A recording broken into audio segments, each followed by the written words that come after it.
सैफ अली खानवरील हल्ला प्रकरणातील मुख्य आरोपीला आता अटक करण्यात आलेली आहे। ठाण्यातील हिरानंदानी इस्टेट परिसरातून अटक करण्यात आली। डीसीपी झोन 6 नवनाथ ढवळे याचं पथक आणि कासरवडवली पोलिसांनी संयुक्त कारवाई केली। ठाणे पोलिसांनी आरोपीला अटक केली आहे।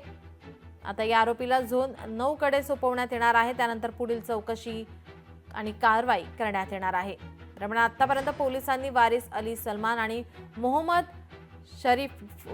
शरीफुल इस्लाम शहजाद या दोघांना ताब्यात घेतलेला आहे आणि आता मुख्य आरोपीला अटक करण्यात आलेली आहे। यावर आता पोलिसांकडून चौकशी सुरू आहे।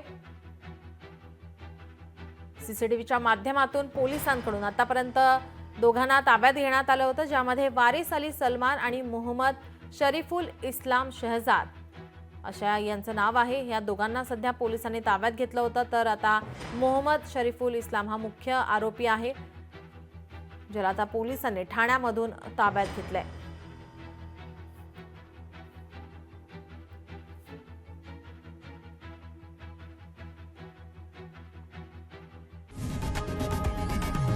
लोकशाही मराठी ऐका, पहा, जागरूक रहा।